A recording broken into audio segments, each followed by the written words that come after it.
오늘 말씀 듣겠습니다. 오늘 말씀은 요한복음 2장 1절에서 11절 말씀입니다. 사흘째 되던 날 갈릴리 가나에 혼례가 있어 예수의 어머니도 거기 계시고 예수와 그 제자들도 혼례의 청함을 받았더니 포도주가 떨어진지라 예수의 어머니가 예수에게 이르되 저들에게 포도주가 없다 하니 예수께서 이르시되 여자여 나와 무슨 상관이 있나이까 내 때가 아직 이르지 아니하였나이다. 그의 어머니가 하인들에게 이르되 너희에게 무슨 말씀을 하시든지 그대로 하라 하니라. 거기에 유대인의 정결 예식을 따라 두세 통 드는 돌 항아리 6이 놓였는지라. 예수께서 그들에게 이르시되 항아리에 물을 채우라 하신즉 아기까지 채우니 이제는 떠서 연회장에게 갖다 주라 하시매 갖다 주었더니 연회장은 물로 된 포도주를 맛보고도 어디서 났는지 알지 못하되 물도온 하인들은 알더라. 연회장이 신랑을 불러 말하되 사람마다 먼저 좋은 포도주를 내고 취한 후에 낮은 것을 내거늘 그대는 지금까지 좋은 포도주를 두었도다 하니라. 예수께서 이 첫 표적을 갈릴리 가나에서 행하여 그의 영광을 나타내심에 제자들이 그를 믿으니라. 아멘. 따라하겠습니다. 가득 채우라. 우리가 너무 잘 아는 말씀입니다. 너무 잘 아는 말씀이기도 하고 많은 은혜를 받은 말씀이기도 합니다. 오늘도 하나님께서 각 사람에게 은혜 주실 줄 믿습니다. 어떤 분이 이 말씀을 가지고 이렇게 설교하면서 이런 표현 쓰시더라고요. 기독교는 축제의 종교다.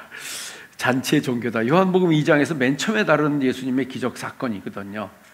우리가 예수님께서 행하신 것도 중요하지만 성경책에 어떤 순서로 다뤄놨느냐도 중요합니다. 여러분들도 무언가 누구에게 편지를 쓰거나 할 때 순서가 있잖아요. 아무 말이나 막 쓰지 않거든요. 여러분 군대 가던 아들들이 갑자기 편지를 보내서 장황하게 쓰거든. 중요한 부분은 어디 있어요? 맨 뒤에 있습니다. 뭐가 필요하다는 거예요? 돈이 필요하다는 거예요. 우리 모두가 다 잘 압니다. 확실히 어떤 말을 하고자 할 때 그 순서도 중요해요. 그런데 성경에 요한복음에 2장 1절에 처음에 이렇게 가나 혼인잔치 사건을 다뤄놨습니다. 그리고 첫 번째 기적이다 이렇게 얘기했어요. 그러니까 우리가 믿는 믿음 안에 이런 일들이 있고 거기에 중요한 점이 우리는 잘 바라기는 하지만 잘 되지 않는 것이 기적이에요. 그런데 이 말씀 속에 그게 들어있죠. 두 번째 기적은 요한복음에 기록된 두 번째 기적은 나면서부터 소경된 사람을 고쳐주시는 거예요. 그래서 우리가 이런 걸 기적이라고 얘기합니다. 우리의 삶에 예수를 믿고 믿음으로 살아가는 삶에 우리가 이해할 수 없는 이런 일들이 일어나는 거예요. 우리는 우리의 의지대로 되지 않는다는 걸 잘 알고 있어요. 여기 있는 사람들도 마찬가지예요. 여기 모여있는 사람 이런 일이 그 잔치에서 포도주가 떨어진다는 건 그 당시에 그쪽 문화로 볼 때는 이건 참 잔치를 망치는 일이 벌어진 거예요. 얼마나 속상하겠어요. 정말 속상하죠. 신랑 신부 말할 것도 없죠. 거기에 혼주된 부모들도 말할 것도 없죠. 그리고 성경을 보면 매니저, 오늘날로 말하면 매니저 같은 사람이 등장하는 거예요. 연애의 장이라고 이렇게 표현했는데 매니저 같은 사람 얼마나 당황스럽겠어요. 이런 일이 벌어졌는데 정말 안타까운 건 해결할 사람이 아무도 없는 거예요. 그 순간에 아무도 없는 거예요. 아무도. 이런 일들이 있지 말아야 되는데 우리가 살아가는데 이런 일들이 벌어지는 거예요. 정말 우리가 하나님의 말씀을 잘 들어야 하는 것은 그 말씀 속에 우리에게 부딪히는 이런 문제들을 해결해 나갈 수 있는, 또 나갈 수 있다는 어떤 믿음이 들어있는 겁니다. 내가 해결할 수 있는 게 없어졌을 때 어떻게 합니까? 여러분은요. 많은 사람들은 포기합니다. 자포자기합니다. 비판합니다. 누구 잘못이냐? 아니 뭐 이걸 이렇게 잔치로 사람 불러놓고 이렇게 하냐? 우리가 이 내용을 깊이 보지 않더라도 포도주가 그 사람들이 넉넉히 준비했을까요? 부족하게 준비했을까요? 상식적으로 충분히 준비했을 거라고 생각해요. 잔치인데. 그러면 왜 모자른 거예요? 사람이 많이 온 거예요. 어떻게 보면요. 좋은 일이 나쁜 일이에요. 좋은 일이죠. 사람이 많이 왔으니까. 그런데 포도주가 떨어지니까 문제가 되는 거죠. 누가복음 15장 4절부터 7절까지 한번 들어보겠습니다. 너희 중에 어떤 사람이 양 100마리가 있는데 그 중에 하나를 잃으면 99마리를 들에 두고 그 잃은 것을 찾아내기까지 찾아다니지 아니하겠느냐. 또 찾아낸즉 즐거워 어깨에 메고 집에 와서 그 벗과 이웃을 불러 모으고 말하되 나와 함께 즐기자. 나의 잃은 양을 찾아내었노라 하리라. 내가 너희에게 이르노니 이와 같이 죄인 한 사람이 회개하면 하늘에서는 회개할 것 없는 의인 아홉으로 말미암아 기뻐하는 것보다 더하리라. 아멘. 예수님께서 누가복음 15장에서요 3가지 잔치하는 모습을 말씀하고 계시는 거예요. 예, 세상에서 뭐가 잘 됐다고 먹고 이런 것과 차원이 다른 거죠. 이게 하나님의 말씀에 있는 거예요. 어디 초점이 달라요. 물론 여러분들이 다 성공하고 또 뭐 잘 돼서 뭐 이렇게 돼서 막 잔치하기를 전 뭐 바래요. 여러분들이 그런 좋은 일들이 있었으면 좋겠어요. 그런데 예수님께서 하신 그 잔치의 비유는 조금 다릅니다. 잃어버린 양을 찾아왔을 때, 잃어버린 양을 집에 99마리 있어요. 근데 한 마리 양 잃어버린 걸 찾아왔다고 잔치를 한대요. 이거 앞뒤가 맞나요? 어쩌면 잔치 비용이 더 들지 않을까요? 이웃을 불러서 양 가격보다. 그러니까 이건 가격에 대한 얘기가 아닌 거예요. 영혼에 대한 말씀인 거죠. 그 한 영혼을. 그래서 잔치를 한다는 거예요. 두 번째 비유, 누가복음 15장 8절, 그 뒤에 있어요. 10절까지 또 들어보겠어요. 어떤 여자가 10드라크마가 있는데 하나를 잃으면 등불을 켜고 집을 쓸며 찾아내기까지 부지런히 찾지 아니하겠느냐. 또 찾아낸즉 벗과 이웃을 불러 모으고 말하되 나와 함께 즐기자. 잃은 드라크마를 찾아내었노라 하리라. 내가 너희에게 이르노니 이와 같이 죄인 한 사람이 회개하면 하나님의 사자들 앞에 기쁨이 되느니라. 아멘. 이렇게 하나님과 사자들 앞에서도 기쁨이 되는 잔치. 드라크마 비유했어요. 이게 그 이스라엘의 풍습에 이 드라크마는 큰 금액의 화폐가 아니에요. 단위의 돈이 아니에요. 데나리온하고 같은 거래요. 데나리온은 하루 1당 정도예요. 보세요. 그 중에 하나 잃어버렸는데 벗과 이웃을 불러서 잔치한대요. 제가 볼 때 분명히 한 드라크마보다는 돈 더 들었어요. 이게 영혼의 가치예요. 우리가 교회에서 복음을 전하고 전도한 사람들을 우리가 축하하고 뭐 이렇게 할 때 그거는 금액과 비교할 수 없는 거예요. 그 생명의 가치를 이야기하고 있는 거예요. 무엇과도 비교할 수 없는. 그것 때문에 잔치하는 거예요. 생명이 구원받은 것 때문에 잔치한다는 거죠. 이게 성경의 잔치예요. 예, 뭔가 좀 다르지 않습니까? 그리고 누가복음 15장 22절 마지막 부분에 한번 보겠어요. 이거는 둘째 아들 이야기에 집 나갔던. 아버지는 종들에게 이르되 제일 좋은 옷을 내어다가 입히고 손에 가락지를 끼우고 발에 신을 신기라. 그리고 살진 송아지를 끌어다가 잡으라. 우리가 먹고 즐기자. 이 내 아들은 죽었다가 다시 살아났으며 내가 잃었다가 다시 얻었노라 하니 그들이 즐거워하더라. 아멘. 누가 화났어요? 근데요? 큰아들이 화났어요. 왜 저 나가서 다 허랑방탕하게 탕진하고 제게 그렇게 잔치를 하냐는 거죠. 아버지가 나 소 한 마리 잡아준 적 있습니까? 양 한 마리 잡아준 적 있습니까? 이렇게 투덜거리는 거예요. 우리 모두가 그냥 예수님의 비유예요. 상식적으로 다 알고 있는 거예요. 큰 아들은 자기가 누리고 있는 게 뭔지를 모르는 거예요. 이게 먼저 믿은 사람들, 유대인들을 가리키는 거예요. 예. 교회에서는 어떨까요? 교회가 전도하자고 합니다. 영혼 구원하자고 합니다. 그런데 이렇게 새로운 분들이 들어오면 막 반가워하고 막 기뻐해야 될 텐데 그럴까요? 안 그럴까요? 그랬으면 좋겠어요. 나는 우리 교회는 그런다고 믿어요. 예, 소 닭 보듯 지나다지 않아야 하는 거죠. 그렇게 말로는 그렇게 해놓고. 그런데 더 심한 경우에는 더 이렇게 고인물처럼 인원들이 고정되어 있는 교회에서는 그거보다 더 안타까운 일들이 벌어지는 거예요. 새로 들어온 사람들은 별로 반가워하지 않는 거예요. 평가하는 거예요. 이런 이상한 일이 벌어지는 거예요. 이게 현실인 거예요. 그렇습니다, 여러분. 예수님께서 이와 같은 비유를 3가지를 얘기했다고는, 연속해서 3가지를 했다고 하는 것은 예수님이 작심하고 말씀하신 거예요. 어쩌면 유대인들을 책망하시면서 하신 말씀이에요. 작심하신 거고요. 또 이것을 성경에 누가복음에 그대로 3개를 다 순서대로 써놨다고 하는 것은 작심하고서 쓴 것이라고 저는 생각합니다. 똑같은 얘기를 하고 있는 거예요. 사실은요. 비유 종류만 다르죠. 중요하다는 뜻인 것이에요. 저는 우리 교회에 이런 영혼 구원의 잔치가 있기를 원합니다. 영혼 구원에. 교회 수를 늘리자는 게 아닌 거예요. 누구든지 와서 그렇게 교회에 적응하고 은혜 받고 하는 그런 교회가 되기를 바라는 거예요. 모든 걸 할 수는 없습니다. 모든 걸 할 수는 없습니다. 우리가 할 수 있는 것만큼만 한다는 건 저도 잘 알고 있어요. 그러나 우리의 생각이 어떤가? 오늘 가나 혼인잔치 본문에 있는 말씀들을 보면서 이런 누구나가 바라는 기적인 거예요. 난 여러분들의 삶에도요, 기적이 일어나길 바랍니다. 무슨 기적을 기다리는지는 모르겠어요. 사람마다 그게 다 달라서. 그러나 기적이라고 하는 건 우리가 너무 바라는데 내가 해낼 수 없는 일들인 거거든요. 그런 것들은요. 그런데 그게 삶에 이루어지면 얼마나 좋겠어요, 일단요. 그리고 우리가 틀림없는 건 믿음 안에서 그런 일이 일어나면 우리에게 믿음이 생겨요, 더요. 하나님을 신뢰하는 믿음이 생긴다는 거예요. 저는 이게 더 중요하다고 봅니다. 지금 뭔가를 잘 먹는 것보다, 지금 뭔가를 좀 더 갖는 것보다 그것 때문에 생긴 믿음이에요. 이것은 미래에 대한 소망이 됩니다. 미래에 대한 뭔가를 바라보는 게 달라지는 거죠. 오늘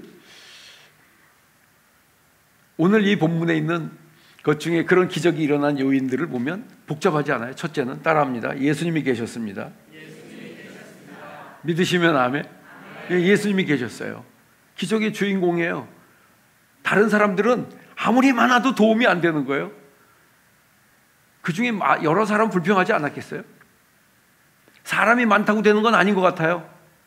꼭 있어야 할 사람이 있어야 합니다. 꼭 있어야 할 사람이. 저는 다 여러분들이 어디서도요, 꼭 있어야 할 사람들 되길 바랍니다. 꼭 있어야 할 그 사람이. 사람이 많을 땐 많으면 되는 줄 알았어요. 근데 예수님이 계셔서 기적이 일어난 거죠. 하나님의 역사가 일어나면요, 이와 같이 모두에게 기쁨이 되는 줄 믿습니다. 성경엔 이런 사건들이 너무나 많이 있는 거예요. 너무나 많이.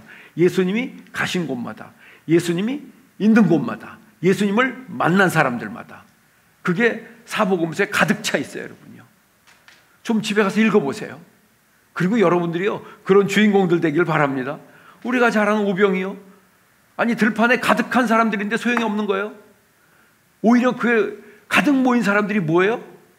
집이에요. 다 드셔야 하니까. 그렇잖아요. 5,000병도 넘으면 그 사람이 다 드셔야 하니까 다 입이잖아요. 그런데 이거를 어떻게 해결할 사람 거기 없는 거예요. 예수님이 계셨어요. 할렐루야. 그런 일들이 갈릴리 호수에서도 파도가 칠 때 뭐 위험할 때 여러 가지 사건 속에서 예수님이 계셔서 무슨 말을 하고자 하면 여러분들 삶에요, 예수님과 함께하기를 주의 이름으로 축원합니다. 그리고 그 다음에 두 번째 이 현장에서 있었던 건 우리가 잘 아는 것처럼 거기에 대단한 여인이 나오죠. 마리아. 다 조용히 있는데 마리아가 예수님 보고 해보래요. 뭔가 알고 있는 거예요. 이런 믿음 있는 사람이 필요합니다. 마리아가 한 게 아니에요. 마리아가 물로 포도주를 만든 게 아니에요. 그런데 뭔가를 알고 있는 거예요. 믿음 있는, 예수님이 누구신지를 어느 정도 알고 있는 거예요. 이런 걸 믿음이라고 얘기해요. 할 수 있는 사람이 있다는 걸 아는 거죠. 이런 사람 필요합니다. 이런 사람 필요합니다. 모두가 볼 때 안 된다고, 이건 되지 않는 일인데 될 수 있다는 생각을 하는 그 사람. 여러분 어떻습니까?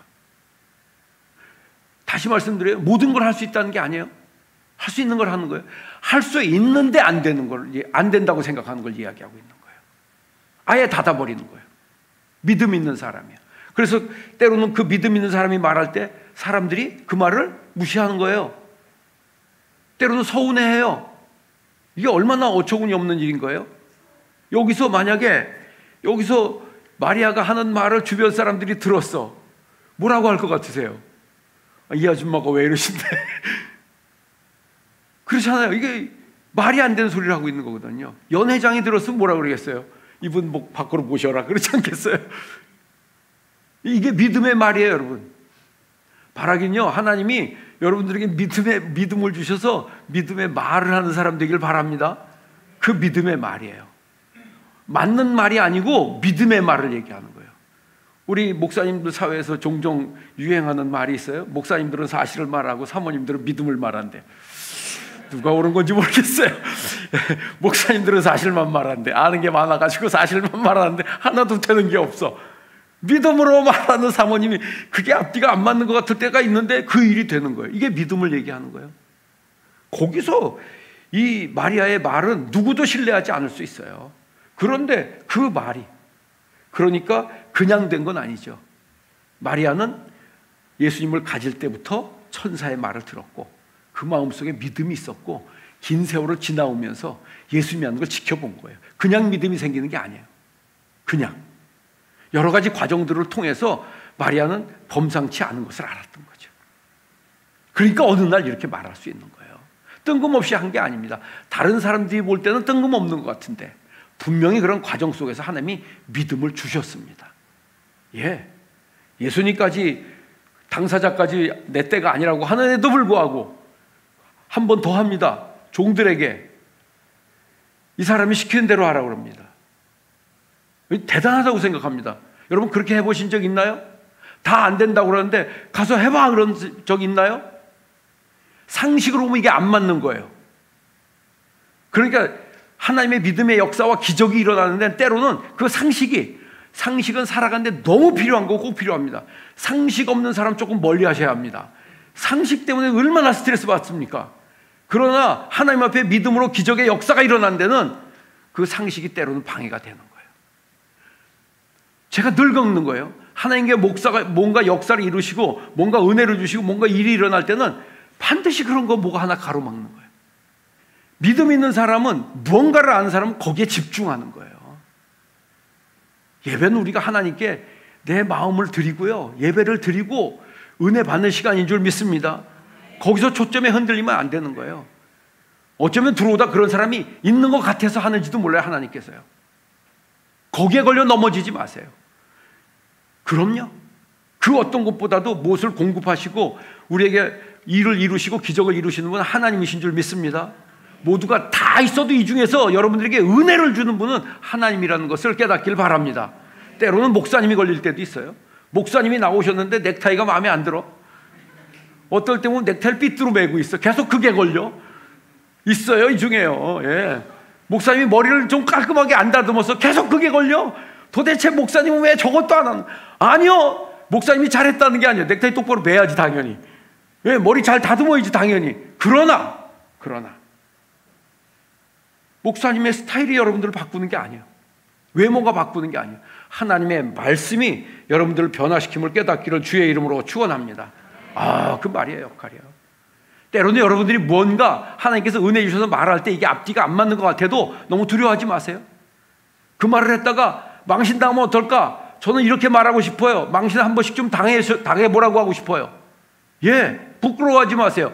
그래도 그 말을 하라고 주신 그분은 그 사람이 망신당할 때 생각하지 않겠어요. 누구 때문에 망신당하는 거야?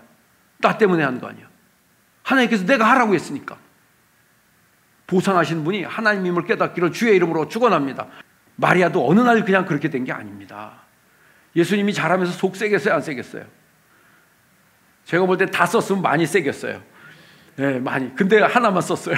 거기다가 속 썩인 거 하나만 써놨어요. 성전에 가서 잃어버렸을 때 얘기. 얼마나 황당합니까, 여러분요? 자라면서 다 아이 한 번씩 잊어버리지 않아요? 다 한 번씩 잊어버려요, 여러분. 안 잊어버리는 부모가 그건 하나님의 특별한 은총이요. 저도 잃어버린 적 있어요. 다 잃어버립니다, 여러분요. 그럼에도 불구하고 마리아는 보는 눈이 달랐어요. 하나님의 천사가 하신 말을 머리에 기억했어요. 아들이 흡족했을까요? 그건 제가 잘 모르겠어요. 그러나 말씀을 잃지 않았어요. 여러분들의 삶에서 믿음으로 사는 삶에요, 눈에 거슬리는 것들이 아니라 하나님의 말씀에 집중하고 믿음으로 말할 때 하나님께서 그 사람을 통해서 역사하심을 깨닫기를 주님의 이름으로 축원합니다.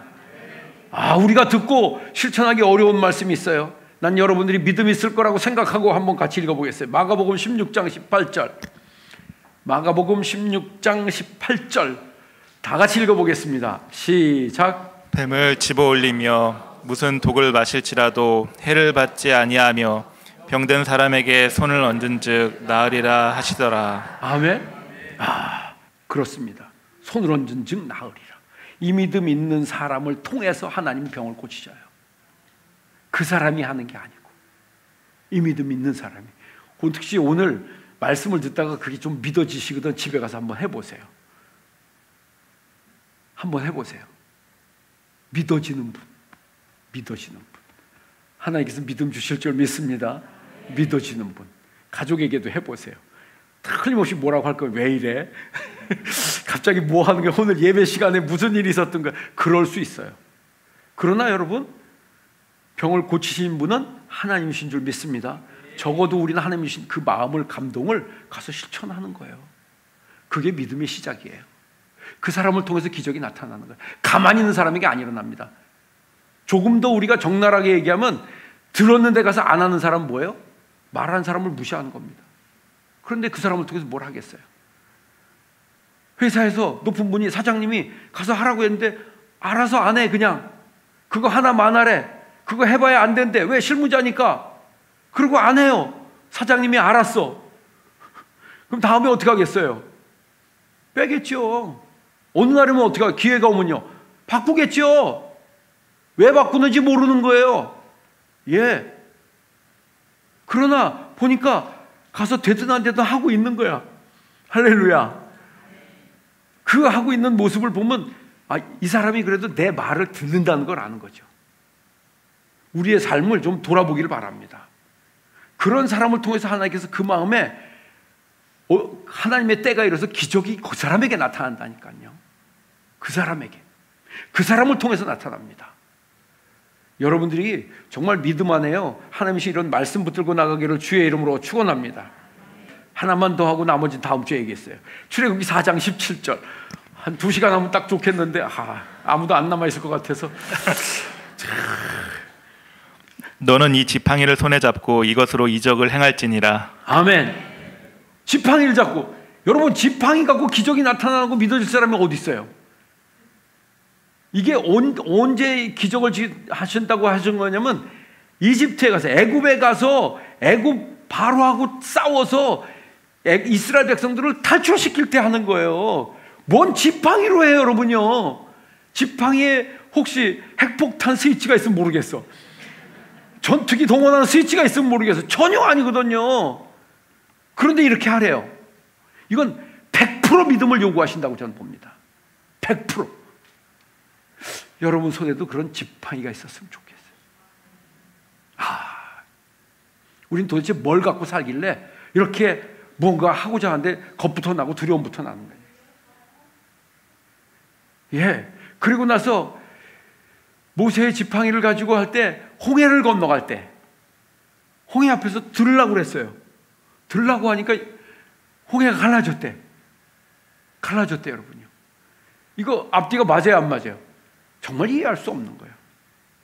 저는 정말 모세는 하나님의 말씀을 전적으로 들었다고 믿어요. 깨닫기를 바랍니다. 오늘도 여러분들이 하나님이 주신 말씀들을 마음에 새기고 기도하길 바랍니다. 어떤 사람에게 손을 얹은 나라 병을 고쳐주실 것이고, 담대함을 주실 것이고, 여러분들이 하는 일들에요, 앞으로 나갈 수 있는 힘을 주실 줄 믿습니다. 그렇습니다. 혹시 집에 가서 내 손에 지팡이가 있는가? 내 손에 뭐가 있는가? 생각하세요. 하나님은 그걸 통해서 하십니다. 이러면 더 좋지 않았겠어요? 그냥 모세야 가서 말로 해라. 아이고, 간편하잖아요. 지팡이 굳이 들고 갈 거 없이요. 그런데 이상하게 지팡이 같은 걸 들고 가시라는 거죠. 저는 모세를 위한 거라고 생각합니다. 여러분들을 위해서 하나님이 무언가 가시적인 걸 주시기도 하시는 거예요. 그것들로 드려져서요, 쓰임받는 기적의 주인공들 되기를 주의 이름으로 축원합니다. 바라긴 여러분들의 그 가정에, 또 우리 하늘비전 교회에요, 이런 하나님의 나라의 큰 잔치가 일어나는 은혜가 있기를 주님의 이름으로 축원합니다.